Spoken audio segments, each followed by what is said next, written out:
Hello everyone. तो कैसे हैं आप लोग? बढ़िया ही होंगे, मुझे जरूर पता है। तो हम थोड़ा सा लेट हो गए थे हमारी नेक्स्ट वीडियो लाने में, लेकिन आज हम आपके लिए लाए हैं एक बहुत ही बढ़िया वॉइस का वीडियो। क्योंकि आज हम हमारी जो सीरीज चल रही है उसमें पढ़ने जाएंगे वॉइस। हम आज स्टडी किसकी करेंगे? वॉइस की। चूस कर थोड़ा, चूस कर थोड़ा, लिप ग्लॉस, नेल पेंट या फिर कोई मस्कारा। अब देखिए, हम कोई भी पिक्चर देखने जाते हैं तो सबसे पहले क्या देखते हैं? उसका ट्रेलर देखते हैं। तो ऐसे ही ये एक वॉइस एक पिक्चर है, तो हमें इसका ट्रेलर देखना पड़ेगा। इस ट्रेलर में क्या होगा, हमें सबसे पहले समझना होगा सब्जेक्ट का रोल। किसका रोल? सब्जेक्ट का रोल। इसके ऊपर मैंने एक वीडियो बना रखी है कि सब्जेक्ट क्या होता है, फिर भी मैं इसमें थोड़ा सा एक्सप्लेन कर देता हूं। देखना, हमने उस वीडियो में बताया था कि सब्जेक्ट हो सकता है या तो लिविंग या हो सकता है नॉन लिविंग। इसके बाद देखिए, या तो अगर वो लिविंग होगा तो वो होगा डूअर, और नॉन लिविंग होगा तो होगा नॉन डूअर। आप वो वाली वीडियो जरूर जाके देखिए, मैं आपको आई बटन में सजेस्ट कर दूंगा। ठीक है, चला यहां पे समझ लीजिए। देखिए, इस पे सबसे पहले परसेंटेज बेस भी होगा कि लिविंग आपका 10% मैटर करता है और नॉन लिविंग आपका 10% मैटर करता है। डूअर आपका 90% मैटर करता है और नॉन डूअर आपका 90% मैटर करता है। अब समझने की कोशिश करना, हमने आज तक बचपन से क्या कॉन्सेप्ट पढ़ा है कि जब हम पैसिव बनाते हैं तो सब्जेक्ट को ऑब्जेक्ट ले जाओ, ऑब्जेक्ट को सब्जेक्ट लाओ, यही पढ़ा है ना। लेकिन ऐसा क्यों करते हैं, इस बात का हमें नॉलेज नहीं होता है। देखिए समझना, जैसे मैं आपके सामने यहां पर एक सेंटेंस लिखता हूं, राम आम खाता है। क्या सेंटेंस लिखा है मैंने? राम आम खाता है। सबसे पहले पकड़ो, इसका सब्जेक्ट क्या है? सब्जेक्ट है राम। राम है आपका लिविंग, राम है आपका डूअर। तो जब भी आपका सब्जेक्ट लिविंग और डूअर हो तो उसको हम बनाते हैं टेंस में। टेंस जो हमने अभी तक पढ़े हैं, टेंस का फॉर्मूला क्या होता है? सब्जेक्ट प्लस वर्ब की first form, second form, third form, fourth form या फिफ्थ फॉर्म सारी लगती है, और प्लस आपका लगता है अदर वर्ड। यही फॉर्मूला पढ़ा है, इसी से हम बनाते हैं इसको। तो ये क्या हो जाएगा? Ram eats an mango. आप टेंस की सारी वीडियोस देख लेंगे तो आपको सब क्लियर हो जाएगा। लेकिन यही मैं लिखता हूं, जरा ध्यान देना, यही मैं लिखता हूं कि कलम टूट गया। क्या लिखा मैंने? कलम टूट गया। अब बताओ इसकी इंग्लिश कैसे बनाओगे? अब देखिए, यहां पे सबसे पहले देखो, आपका सब्जेक्ट है कलम। कलम, अब मुझे बताओ कि कलम लिविंग है या नॉन लिविंग है? कलम आपका नॉन लिविंग है। कलम आपका टूट रहा है, जैसे ये कलम है ये टूट गया। बताओ इसने कुछ काम किया? नहीं किया ना, तो ये है आपका नॉन डूअर। अब जहां आपका subject non living non doer आए तो उसको बनाते हैं हम पैसिव में। किसमें बनाते हैं? पैसिव में। अब ध्यान देना, पैसिव क्या है? पैसिव का स्ट्रक्चर सिंपल सा होता है। पहले लिखो सब्जेक्ट। अब यहां सब्जेक्ट फंसना मत, ये सब्जेक्ट है आपका नॉन लिविंग नॉन डूअर। उसके बाद लगाइए आप ऑक्सिलरी वर्ब। ऑक्सिलरी वर्ब यानी is, am, are, was, were, has, have, had, do, does, did, कोई भी मॉडल्स या सेमी मॉडल्स, कुछ भी। फिर हमेशा यूज करो वर्ब की थर्ड फॉर्म। हमेशा क्या यूज करना है? वर्ब की थर्ड फॉर्म। फिर आप यूज करो ऑब्जेक्ट। अब यहां देखो, कलम टूट गया, कलम आपका हो गया पेन, और इसकी इंग्लिश बन जाएगी पेन इज ब्रोकन। ठीक है, देखिए ये जो पेन इज ब्रोकन है इसे कहते हैं डायरेक्ट पैसिव। ये आपके स्पीकिंग में भी काम आती है और राइटिंग में भी काम आती है।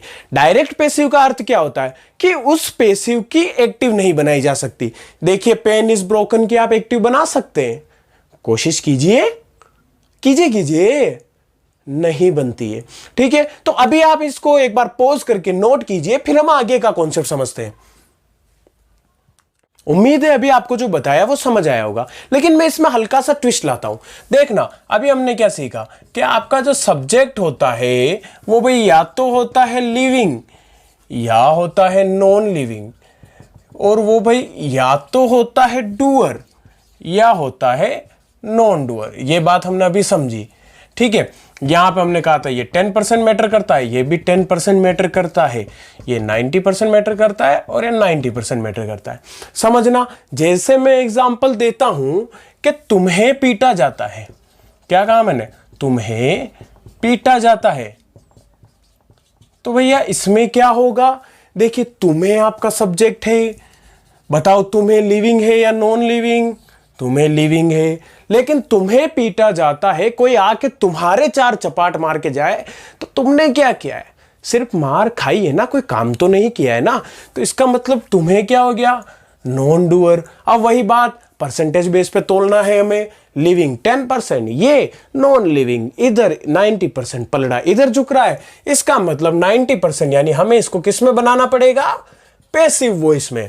तो पैसिव वॉइस में तुम्हें पीटा जाता है क्या बन जाएगा, यू आर बीटन। ठीक है, इसीलिए अब हम क्या करते हैं, जब भी पैसिव बनाते हैं तो सब्जेक्ट को ऑब्जेक्ट बनाओ, क्योंकि जो हमारा टेंस में जो हमारा टेंस होता है उसमें हमारा ऑब्जेक्ट क्या होता है, नॉन डूअर होता है, और सब्जेक्ट क्या होता है, डूअर होता है। लेकिन पैसिव में क्या जरूरत होती है कि आपका सब्जेक्ट होना चाहिए नॉन डूअर, तो हम ऑब्जेक्ट जो नॉन डूअर होता है उसको उठा के ला के सब्जेक्ट की जगह पटक देते हैं। यह होता है रियल कॉन्सेप्ट, सब्जेक्ट को ऑब्जेक्ट और ऑब्जेक्ट को सब्जेक्ट बनाने का। अब हम देखेंगे कि और क्या होता है और क्या रूल्स होते हैं, उससे पहले हम लिखेंगे कि पैसिव वॉइस की डेफिनेशन क्या होती है। देखिए पैसिव वॉइस को अगर हम डिफाइन करना चाहें, अगर हम पैसिव वॉइस को डिफाइन करना चाहें तो देखिए इसकी सिंपल सी डेफिनेशन होगी, देखना ये लिखा मैंने आपका पैसिव वॉइस, तो इसकी डेफिनेशन हो जाएगी when we don't have subject, क्या होगी, when we don't have subject।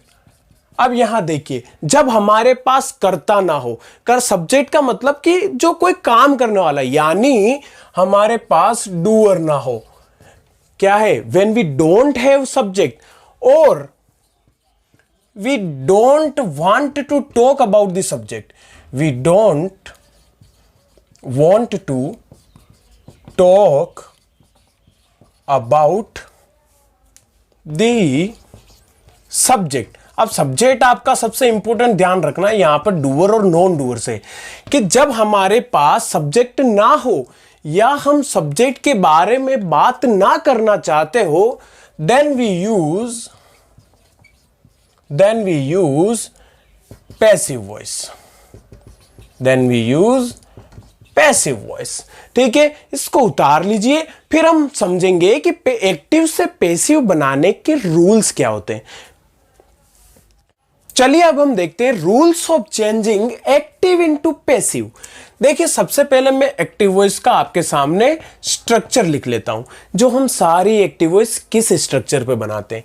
सबसे पहले आता है आपका सब्जेक्ट, फिर आपका आता है कोई भी ऑक्सिलरी वर्ब, फिर आता है आपकी वर्ब की फर्स्ट फॉर्म या फिफ्थ फॉर्म जो हमने की थी प्रेजेंट सिंपल में यूज, वर्ब की सेकंड फॉर्म जो होती है पास्ट सिंपल में, वर्ब की थर्ड फॉर्म जो यूज होती है किसी भी परफेक्ट टेंस में, और वर्ब की फोर्थ फॉर्म जो यूज होती है कॉन्टिन्यूअस टेंस में। ठीक है, इन सारी वर्ब्स का हम यूज करते हैं। इसके बाद क्या आता है आपका ऑब्जेक्ट। ठीक है, अब यहां देखिए सबसे पहला काम जब हम पैसिव वॉइस बनाएंगे तो क्या करना है, सीधा देखो, subject takes the place of object and object takes the place of subject. क्या बोला मैंने, subject takes the place of object and object takes the place of subject, यानी सब्जेक्ट को ऑब्जेक्ट की जगह रखो और ऑब्जेक्ट को सब्जेक्ट की जगह रखो। देखो हमने कितने आसानी से रख दिया। अब अगला वाला देखना, अब हमें एप्रोप्रिएट हेल्पिंग वर्ब यूज करनी है, यानी जिस टेंस के अकॉर्डिंग जैसी हेल्पिंग वर्ब लगेगी या ऑक्सिलरी वर्ब लगेगी वो यूज करना है। वो हम जैसे जैसे पढ़ेंगे हमें पता चल जाएगा। और देखिए एक सीधी सी बात होती है कि बिना हेल्पिंग वर्ब के पैसिव होती ही नहीं है, there is no passive without helping verb. समझ में आई ये बात। अब देखिए any form of the verb, any form of the verb, चाहे वो V1, V5, V2, V3, V4, any form of the verb should be changed into V3, यानी हमेशा हमें V3 यूज करनी है, या ऐसा कह सकते हैं कि ऑलवेज यूज V3। अब देखिए हमें क्या करना है, वी थर्ड के बाद लगाइए बाई और फिर आ गया आपका ये यहां पे उठा के पटक दो, अरे ये लो, ये आ गया आपका सब्जेक्ट और ये बन गया आपका पैसिव वॉइस। क्या बन गया?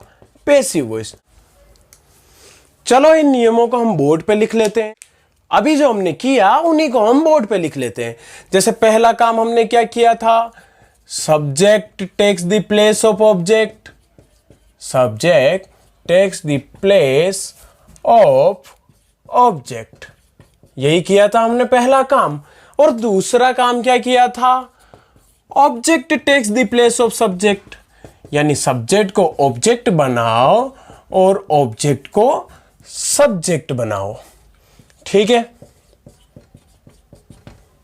अगला देखो, तीसरा हमने क्या किया था कि बिना हेल्पिंग वर्ब के पैसिव वॉइस नहीं हो सकती, यानी there is no passive without helping verb.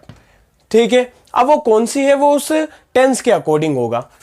चौथा क्या था, ऑलवेज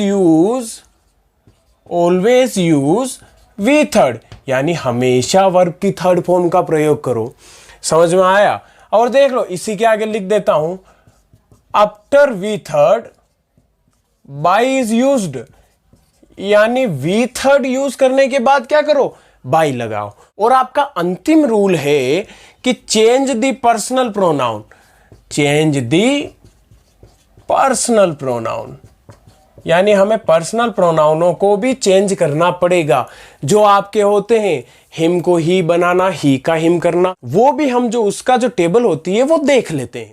देखिए पर्सनल प्रोनाउन आपके कौन कौन से होते हैं, जैसे मैं यहां लिखता हूं आपके सब्जेक्ट के स्थान पर आने वाले पर्सनल प्रोनाउन, या मैं लिखता हूं आपके ऑब्जेक्ट के स्थान पर आने वाले पर्सनल प्रोनाउन।